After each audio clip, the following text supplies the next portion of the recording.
Hey, Dr. Kimberly, it says we're live already. Or this It does one of those say that corners. we're live. Well, today is Thursday, and you are rolling on the road with Dr. Kimberly and Dave. And I am literally rolling on the road. I am in Baltimore in the airport. So my mask is like hanging around like this one.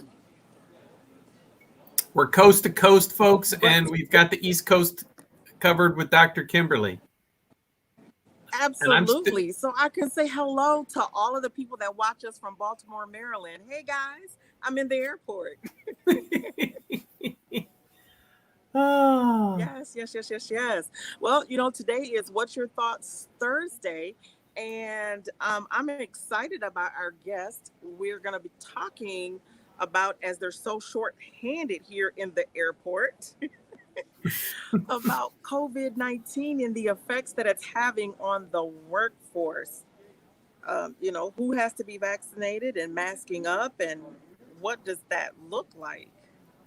So, Miss Maggie, can you give us some insight on that? Well, I actually did a little poll this morning of several of our member companies that are my strongest supporters, shall we say. And I got a response from about 28 people. And out of that response, only one said that they actually are requiring vaccines. So the majority of companies are not requiring vaccines. So if this emergency mandate or executive mandate from the White House goes into effect, it's going to impact a lot of companies of 100 or more. I did not do a size breakdown, but I can pretty much tell you that a lot of these companies, I'd say a third are probably over 100 employees. So there's that. I was asking them, I said, are you requiring vaccines? I said, what % of your workforce do you think are vaccinated? Because, they don't really know all that much. And I would say there's probably, 10 of them, or I shouldn't say 10. Should say out of the 28 responses, 29 responses that we got, probably 4 or 5 of them are less than 50% of their employees are vaccinated. And then another third are probably between 50 and 70%, something like that. And then the last third is probably above. There's some of them that don't know because they just don't ask, don't tell, don't ask, or whatever that phrase is. So we looked at that, and then I asked them also, I was asking about PTO and vacation. Do they provide any paid time for people to get vaccines? I'd say it was probably half and half that say yes, they can use their paid time off. And others would not force them to use their paid time off, but that they would just allow them to go and get vaccinated and also cover them if there were any repercussions from the vaccines. So that's a start. There's more, but I'll let you, I don't want to. Well, I have to go back half a step, which is first to welcome Maggie McPhee with us. It's like, why? Yay! That's the one. We only know a few signs, Maggie, and one is for me to cheer for you. Well, there you go. We know zombie. Zombie. We got zombie, squirrel. We got zombie moose. We got moose. The one I've been using the most lately is "I'm all done." Can't do it anymore, which is different, almost the same as yours, Dave. All done. Oh. That's all done. Yeah, like I now can't do it anymore. Really? Oh, goodness. I think a lot of employers are probably doing this right now. Yes. Because Maggie, in addition to being a longtime friend of me, she currently is an employer or works for the Employers Association of West Michigan, right? Yes, I do. Have been. And I get the title right, of West Michigan. It's the Employers Association. It's not really of West Michigan. There's another association that's similar to that. Just the Employers Association. More so of, we're located in Grand Rapids and cover about a 60-mile radius, providing services for our 470 member companies, all in the area of human resources. And we're one of those. You are. Disability Advocates has been a member for Many, many years. Way before the zombie apocalypse, we remembers. Right, exactly. So, did we lose you, Dr. Kimberly? She's back. Okay. No, I'm still here. So yes, we do all these services that we provide for human resources to support human resources. And ever since COVID started, I have been focused on COVID. So I won't, by any stretch of the, my brain kind of went to mush a little bit, but during after about the first third of COVID, and then I'm coming back. But yes, it's still out there. It's still hugely impacting the workplace, obviously from the employment side of things, but also from the rules and regulations side of things. So the association gets many calls on it, and I think every HR roundtable that I have facilitated for the last, I'd say at least 6 months, it comes up at every single meeting, every single one. And it's usually masks, vaccines, employment, recruitment, retention, all those things. Oh, wow. So first shameless plug opportunity, Maggie. How do people become members of the Employers Association? So if they need help, how do they get help? Well, they can call us at 616-698-1167. Or they can email me at mmcphee@teagr.org, or they can go to our website, which is www.teagr.org. Thank you, Dave. All right. Well, again, the more people that join us in membership, working together, because we're all trying to do the right thing. I mean, that's, in spite of, the movies where the employer sometimes has the snidely whiplash look, I'm an employer too. So right. The vast majority of employers are trying to do the right thing, help their employees. So when you're in those roundtables, what are some of the issues that percolate to the top of the pile these days? Probably morale is a big one. Because I didn't want you to go there. But it's related to COVID, Dave. It's related to COVID, and they are, there aren't enough people to do the work, and so the people that are there are getting stretched to the max, and it's difficult. There's that, and what are you doing we try to brainstorm a lot as far as ideas for what to do about morale, and where do you find employees, and how do you retain the employees that you have, which obviously ties right back to morale. And, right. Yeah, because, a lot of people were saying it was because that extra COVID payment from the government for unemployment, that's what was keeping people coming back to work. But those have ended. Are people going back to work, or where did everybody go? I don't know. I saw another survey yesterday, and it was from West Michigan Works, I believe. And they were saying that some of it is the training opportunities. Employees want more training opportunities, so they're not going to come back, and they want more money, of course. Everybody wants more money. So but that and what the other issue was that came up in that survey that was huge was the impact of childcare on the workplace.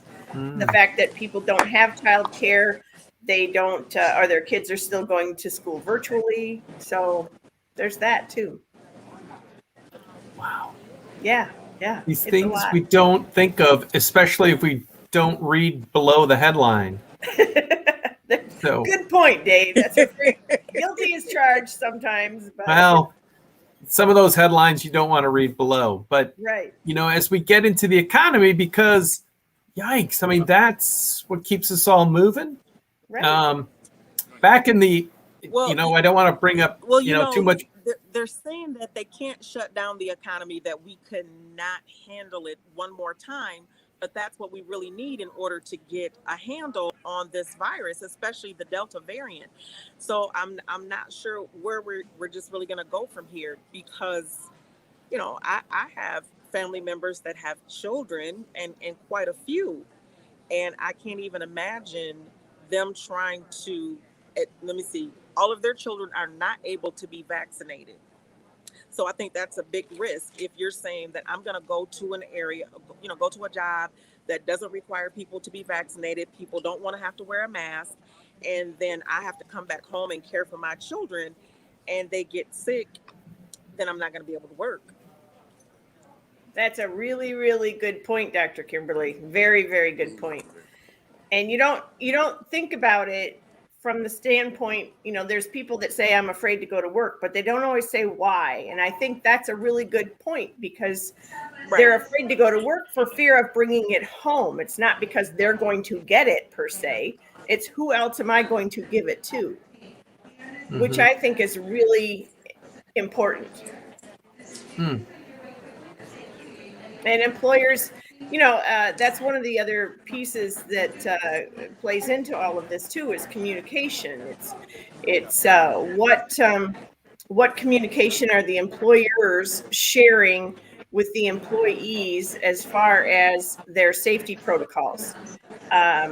Do employees feel comfortable going to their supervisors, their directors, their managers, their boss, their presidents about, hey, I'm concerned about X, Y, and Z, or this person over here that's not wearing their mask, and are they going to get any support on that? I think people just want to be supported, and know that they're doing the right thing, and that their employer is doing the right thing, and for their best interest. And when I say their best interest, it's not a individualized thing. It's the best interest for all of public health. Yeah. Well, Dave, here we go. We talked about this at the outset of the COVID outbreak. What happens to those persons that have a disability because of COVID, and then do we disclose? So it's one of those things. Do I tell or don't I tell? When's the best time to tell? And so I think we had someone on a couple of weeks ago that they're still trying to figure that out on the human resource side, and along with attorneys, on what does the language now look like, to disclose if I've been vaccinated. But one of the things that, if you want to work in the hospital, you have to be tested for tuberculosis. And, there are certain jobs where you have to have your vaccinations. So why doesn't it fall underneath this? If we had the answer to that. Yeah, the challenge of, unfortunately, COVID has become so politicized.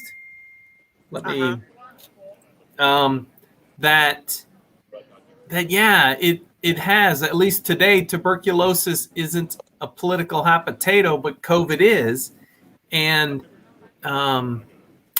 tuberculosis, I do recall, back in my days working down at Hartside, there was a public health nurse that would come through and test some of the folks down there because there was active cases of tuberculosis, but they were able to keep it contained, where, again, COVID is out and about stronger with the Delta variant. And how do we... Absolutely. Yeah. So definitely, as employers, that tough piece, because, as disability advocates, we have not asked people to disclose if they have been vaccinated or not. We require everybody. I got my mask right here. If I walk outside that door, I have to have my mask on. It's just to be safe, because even though I've been vaccinated, I've had the COVID, we don't know what could happen, right? We don't know if I can get it again. Bad COVID humor, tell me if it's too soon. But if I get COVID a second time, I'm kind of hoping to meet Dr. Fauci. Maybe I'll be like one for the textbook. But unfortunately, it is that piece of how do we protect each other? As both of you mentioned, if I get it, I might be fine, like symptom wise, but am I passing it around? And so what are you telling companies, Maggie? What, like when it comes to masks and things like that? I mean, especially, manufacturers, they are more of a controlled environment, right? You go to the shop, yes you and no, punch in and you leave. They're controlled, but if you've got people working on multiple machines and they've got to go from this cell to that cell and then into the break room or the restroom, and they're, walking around. I was asking today about whether or not they require masks, and a lot of them do not require the masks for any use other than, outside of I think it's down to 3 feet now, isn't it? 3 foot, 6 foot mandate. I don't. We call the Employers Association for our answers. Yeah, it's supposed to be 6. Exactly, and so they're not always there. And I asked them about the degree of difficulty in regulating the masks. It's awful. It's awful. They have a hard time forcing people to wear their masks if they really don't want to. It's difficult. They've got, HR's got their hands full. It's, I would tell them, you can do the best, just do the best you can possibly do and document the fact that you're doing the best of what you're doing. What protocols are you telling people about and trying to enforce? And, you can lead a horse to water type of thing. Because, people, and of course, like, how do you know where you get it if you got it? That's always a challenge. I mean, I don't know if they're still doing contact tracing. An app, Dave. What's that? They have an app, and it's supposed to tell you who's tested positive around you. That as soon as that one person says, "Hey, I tested positive," that it goes into the computer, and then it's supposed to come up on your phone, with the app that, wow, it's the contact tracing. But we are now at about almost 20 after the hour. We want to say thank you so much for tuning in to Rolling on the Road with Dr. Kimberly and Dave. And I am truly rolling on the road. I am sitting in the Baltimore, Maryland airport. So I want to say hey to all those people who watch us from Baltimore, Maryland. And we're so excited. Our guest today is Miss Maggie from the employment agency. We said it was Michigan. Just the Employers Association. The Employers Association, yes. TEA. TEA.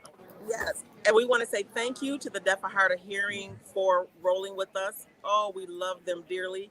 And we want to say thank you to Disability Advocates of King County and to 100 Shades of Disability for sponsoring us to do what it is that we do, to try to answer the questions that people have right now, which is, how do we work if we're vaccinated, not vaccinated, masking, not masking, and as I'm in the airport and they are so short-staffed because there's nobody here hardly working. So, yeah. Dr. Kimberly, I've got a question. I'd like to go back to something you said earlier regarding absolutely persons becoming or developing disabilities as a result of COVID. Now, I understand.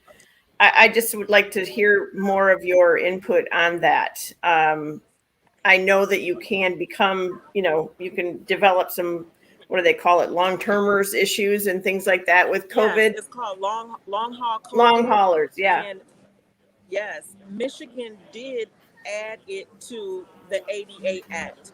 So anyone who has COVID and they have long-standing symptoms, they can express that to their employer. And if they need special accommodations because of it, they can. So Michigan has added that to the Michigan Persons with Disabilities Act?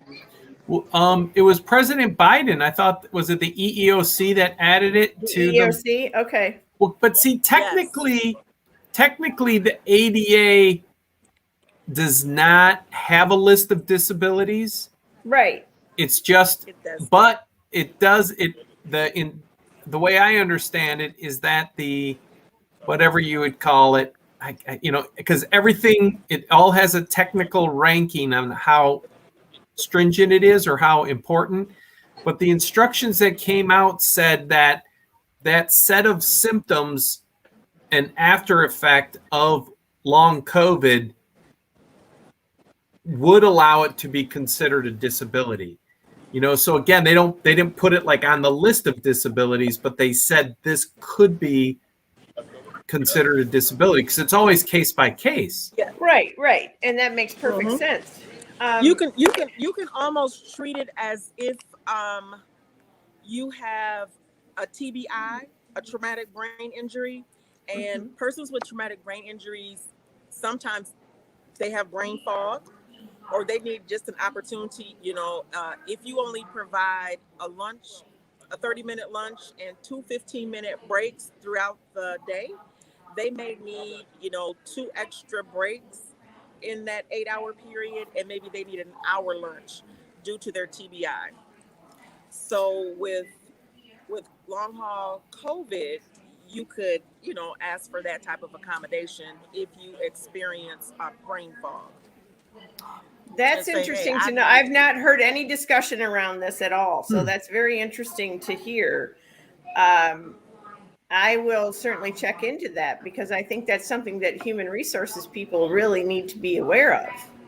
Well, the interesting part will be, like as a case study, Father Mark Shibish, he's a friend of the show. He's been on a couple of times. And unfortunately, Mark was one of the first people in town to get COVID, and he has the long COVID. And so is it already 19 months since he got COVID? That yes, he told us, until he started taking this Parkinson's medication for fatigue, and before he started taking that medication, he would have to take a 2-hour nap every afternoon and still sleep 10 hours at night. And so now, of course, he's a pastor, so he's in charge, so he can take a 2-hour nap and control his calendar. But I don't know, Maggie, if your boss would say, sure, Maggie, I bet you still got to work 8 hours. Right. But if you, like, as an accommodation, can you, okay, I can't work from 2 to 4, but I'm going to finish my day from 4 to 6. Exactly. Yeah. But will employers do that? Because of course we don't want to call it a running joke, but 2 years ago, if you asked your employer for an accommodation to work from home, they'd say, oh, that's impossible. We need you in the office, right? And like the whole state of Michigan's still working from home. The state government, not the rest of us. Well, basically. But you know what, guys? I'm going to have to pre-board. Nope. And so I'm going to check out. But you guys enjoy the rest of the show. And I'll make sure I'll log you guys out. And this is Dr. Kimberly. And I am truly rolling on the road. All right. Well, we're going to keep chatting. It was a pleasure to meet you. Well, we're going to get you back when Dr. Kimberly's, closer to the GR in your name, TEAGR.org, folks. Right. We're just going to keep doing shameless plugs. Thank you, Dave. That's what we do. My shameless plug is right here in my name tag, right? Okay. BAKC.us. I didn't know if I could be that shameless or not and put it in my name next thing. time, Maggie. Next time, because none of us are getting rich doing this, so we might as well do a few shameless plugs. There you go. Go. So yeah, again, we started laughing about, again, that the accommodation request of can I work from home? Now it is like, does anybody want to go back to the office? Is everybody trying to work from home? Well, some people are still working from home and some people are doing hybrid, obviously. But when you've got, service industries and manufacturing industries that have machines running, and they need people to monitor and run them, and do the settings and all of those good things. You can't work from home and do that. Right. So it's and you also can't stop a machine in the middle of the day for 2 hours so the operator can go take a nap. Now, can you get somebody else in there? Sure, but it depends. I mean, I don't know how that would work in a tool and die shop or something like that, but right. It's certainly it's tough. It's a new consideration, shall we say. So my other question, and I don't know, Dave, if you can answer this, would be, what is considered long haul?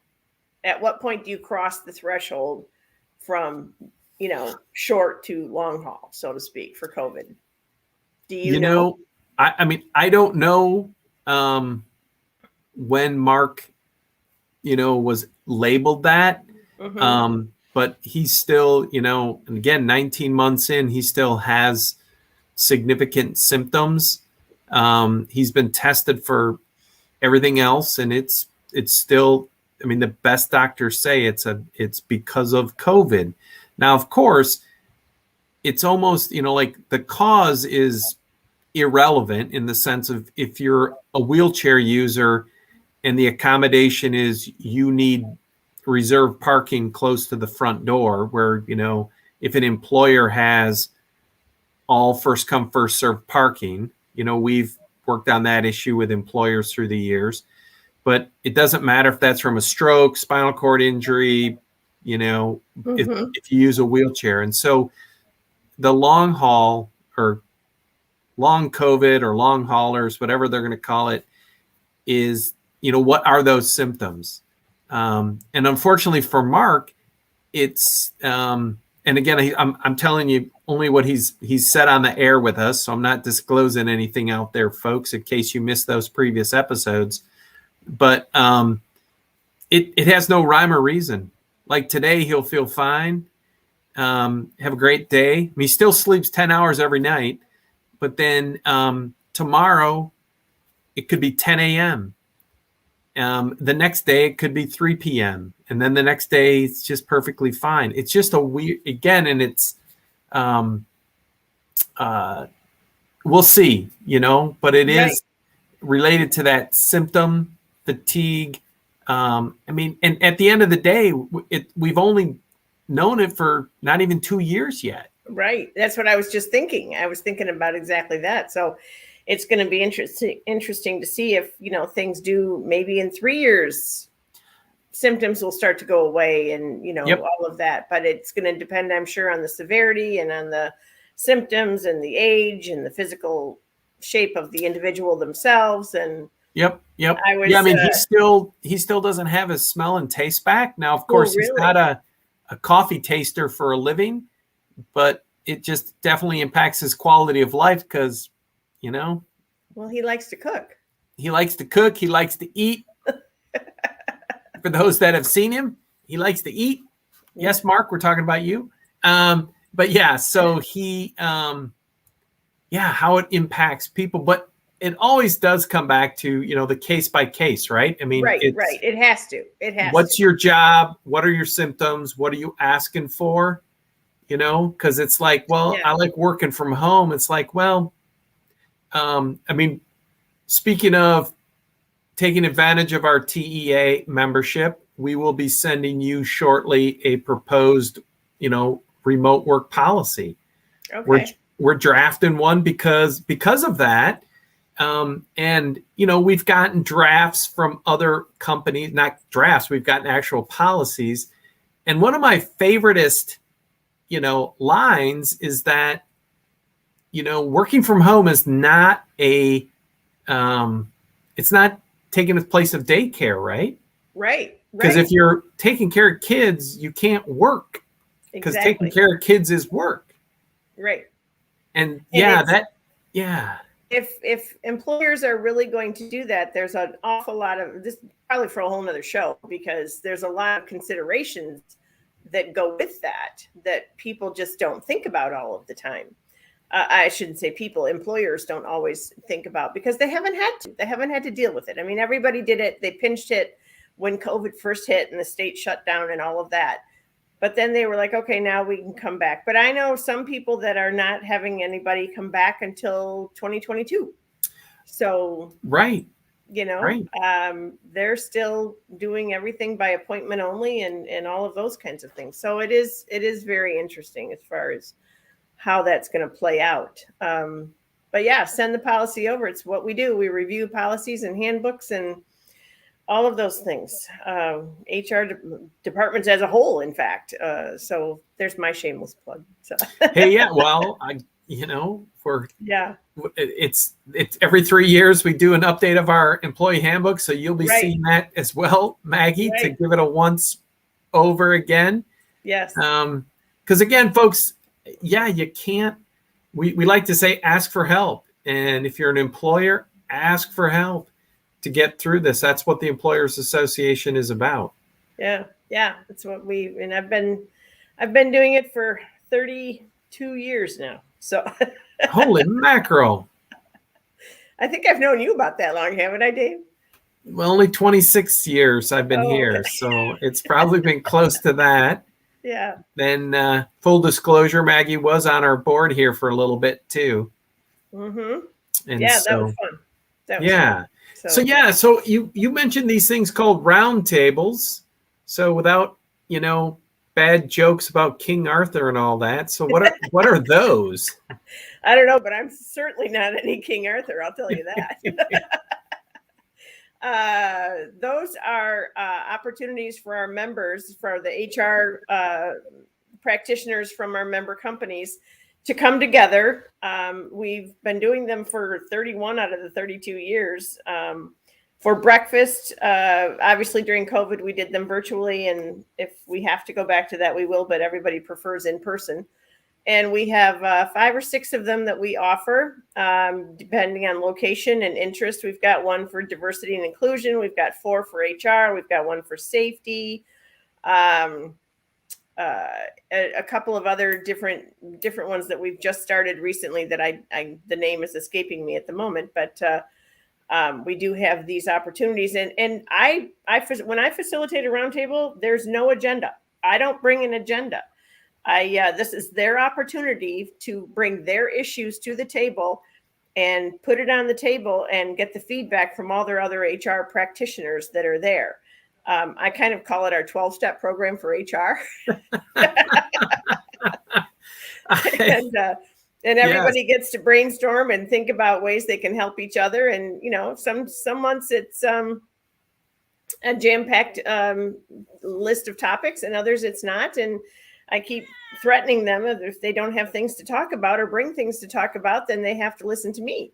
So I've never got a shortage of topics to talk about. Exactly. So. Well, and as an indicator of success for the roundtables, Jane, who was our finance and HR director, yes, her position shifted and she's just doing finance now. Right. Like the first thing she did was to sign up Denise, who's our HR person now, yes, for the roundtables, and I'm just going to say, Jane, if it's optional, Jane only does it if it adds value. And the TEA roundtable is optional. And she probably didn't miss any months unless she was on vacation.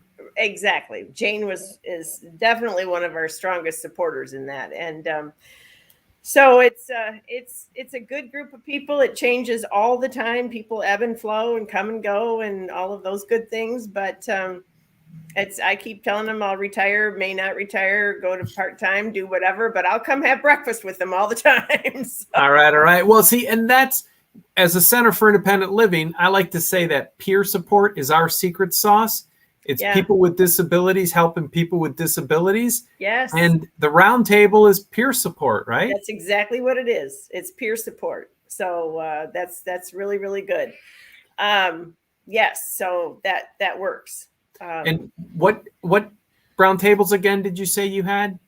Inclusion and diversity, and safety, and four HR roundtables, and then we have one for like a beginning administrative HR roundtable, and I believe we're starting one soon for a CEO for CEOs, Dave, and All right. so yeah, so we have 4, 5, 6, 7 or 8, I think, more than 5 or 6. Yeah. Wow. So Wow. yeah, it works. Excellent. It's fun. It's been a really good service, and it's been well received. So that's great. Yeah. But I think that this whole issue with the COVID, and they're still learning how to navigate it. They really are. I think they're still, because it just doesn't go away. And so they may have, for different reasons, different employees, and it's the whole hiring issue, which is that COVID related or not. I don't know, but I'll tell you what, business is booming as far as I know. Well, see, that is the business is booming, and they just don't have the people to staff it because of COVID. Well, and then COVID, and then you throw in other wackiness because, talking with folks in different parts of Michigan, but we have it here, is the whole housing issue. Can people afford, to move here? And, like, where are people living? Because, and it's just, yeah. I read an article a while ago, probably a month or 4 or 5 weeks ago, and I don't remember where it was, but it was about someplace, I think it was in Idaho. And this guy he had a job, 2 jobs. He was making good money, about $60,000 a year. You'd think you could get an apartment or something like that. There was no housing to be had. It wasn't a lack of jobs. There was no place for him to live. And people had great jobs with no housing, and they were all living out in one of the national forests outside of town, camping, because that was the only place that they could, either in their cars or tents or whatever the case might be. But there's just, and it's that I've never heard of such a thing in my lifetime. But yeah. So employers have that to deal with. I mean, if your employees don't have a place to lay their head and get the rest that they need, then that also comes into play. And so many factors that just keep interweaving themselves into all of the different aspects of the workplace. And then you throw in, my favorite topic of mobility / transportation, right? Where some places where it is affordable to find a home, but if it's an hour away, do you have reliable transportation to make that hour commute? Right.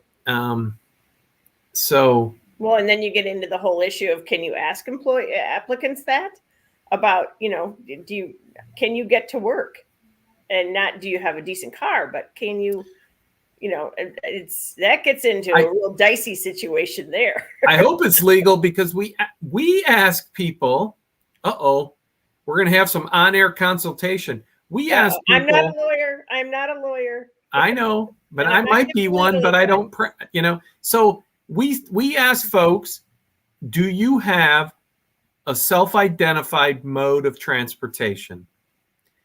And that we don't say, do you have a car? Do you have a license? Because we hired somebody who goes, yep, I use the bus. And we said, all right, cool. It's like, you have to be able to get to work. We don't necessarily know or care how, but, right. and now again, we're slightly different in the sense of, since the majority of our staff and board are people with disabilities, we're going to accommodate a little bit more, but we still have to get the job done.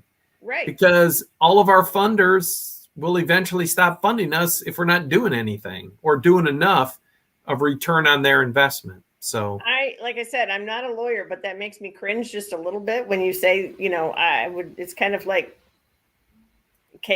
I get where you're coming from, but I don't know the law that, well enough to know whether you can even ask about motive, just, can you get the job done? Can you be here every day? Can you be here every day? Yeah. I mean, that's, I used to ask people I'm waiting for some lawyer that's going to respond to all this. You have to let me know. Yeah. I used to ask people, what was the last book they read? outside of work. And then some HR person told me that could be a minefield. You might not want to know. Well, and that's the thing is if it's some wacky book, a couple come to mind that I'm not even going to mention. But it's what? Wacky book according to who? Right. And so if it's not related to race or religion, can I discriminate against you based on? I discriminate against you because if we say you must be a board certified surgeon to get a job as a surgeon, people would discriminate against me because I'm not a board certified surgeon, but that discrimination is allowed. Your job qualifications are legitimate. You can't do the job without the proper training. All right. So I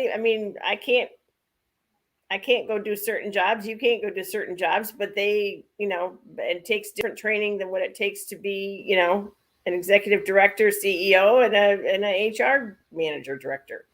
And so it doesn't matter what books you read after work, huh? Is that what you're telling me? Or it just gets me in trouble? It might get you in trouble, Dave. All right. Well, I stopped asking that people question. Don't post their pictures with their resumes anymore, and you can't go on Facebook and look at people's social media when you're interviewing them and all that stuff. You can't? No. You can't. I mean, if you're the one doing the interview, yeah, you shouldn't be going out. You shouldn't. I'm not saying you can't. I'm just saying you shouldn't be going out and looking at their social media because you could see things that would cause you to pass judgment that might be discriminatory. Now, somebody else can go out in your organization and look at the social media and say, yeah, this is fine. There's no issues. But you as the interviewer or the HR manager, so to speak, shouldn't. I'm not going to say you can't. I'm going to say you shouldn't. I'm just, because we're going to get 1,000 lawyers that are going to. No, we're not. We're going to get more TEA members. Sign up, get to those round tables. Yes. And have those conversations with your peers. Because, I would direct any of those legal questions. I direct to the local law firms. So nice. Because I'm just going to say, as a last silly story for me, I'm a big SpaceX geek these days. Those 4 non-astronauts that went to space last week. Right. Cool stuff happening. You signing up for the next one? I did, but they said no. I don't think my wife would let me.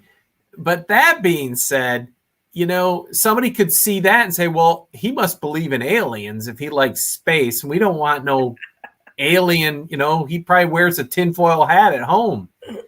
Right? You could draw wrong conclusions. So true. Very true. Unless, of course, if it was GE Avionics, shameless plug, they're here in town. Yes. It's like, oh, we want somebody interested in space. Maybe. I don't know. Right. But it's now 4:44. How did it become 4:44 according to my clock? Which gets us to, the fast 45 minutes today. Maggie, thank you so much for hanging out with us. Well, it was absolutely my pleasure, and I was glad to do it. I'd be happy to do it again.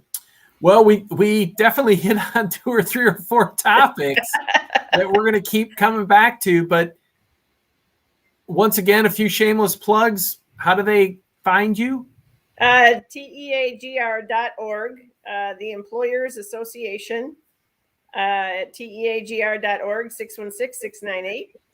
616-698-1167. Awesome. And probably the most important piece of today's episode is, folks, it's not easy, and ask for help.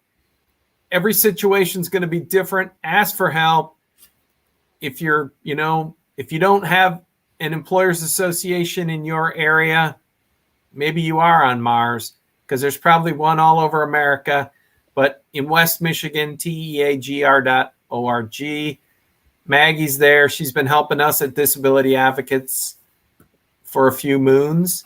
And I have And- to say that one of the things in the that I was asking people is how supportive is your management in all this COVID information, and the majority of them said very. So very support much they're getting the support they need from their top management. So that's great. Awesome. Awesome. Mhm. Well, again, thank you so much, Maggie, for being with us. Thank you, Beth, Deaf and Hard of Hearing Services. Again, they've been with us since the beginning. Gosh, I can't believe, we used to say a year and a half, and now we're on to almost a year and 3/4 of this stuff. Every Tuesday and Thursday, right? What's that? Every Tuesday and Thursday, right? Every Tuesday and Thursday at 4. Dr. Kimberly does an extra episode on Wednesdays. So you can check our website or the Facebook page for Rolling on the Road to get back issues. This one gets sent to YouTube and Facebook. It's all kinds of magic that I let Dr. Kimberly worry about when she's not in an airplane. So we'll be back next Tuesday, everybody. If you have other questions for Maggie, definitely put them down below in the comments, because we're going to get her back, because we barely scratched the surface on employer stuff. So Right. Happy to help, and everybody have a fabulous day, and I hope it warms up. It will next May. All right, now I got to figure out how to. I don't know if we all just leave, because I don't see how to turn it off here. So, hi, folks. You're still watching down us. At the bottom, Dave, there's something that says leave studio. But that's just if you and I and Beth leave. So we're all going to leave, and hopefully that will sign us off. Okay. Take care, everybody. Thank you so much. I appreciate the opportunity. Always good hanging out with you, Maggie. All right. Thanks, Dave. Bye, Beth. Nice to meet you.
I did not.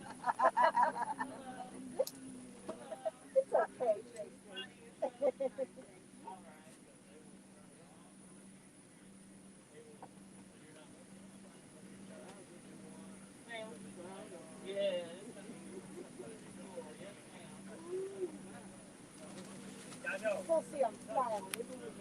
There you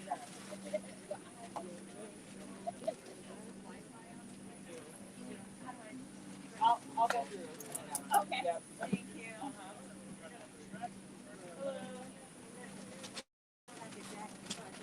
Yes, ma'am. That's correct. Oh, yeah, yeah. We're going to get yes, ma'am. Huh? Uh-huh. Oh, yeah. Well, the okay, so you kind of, yes, ma'am. Yeah. But I will be able to say yes, ma'am. I'll just send you a little bit. Okay, thanks. Bye-bye.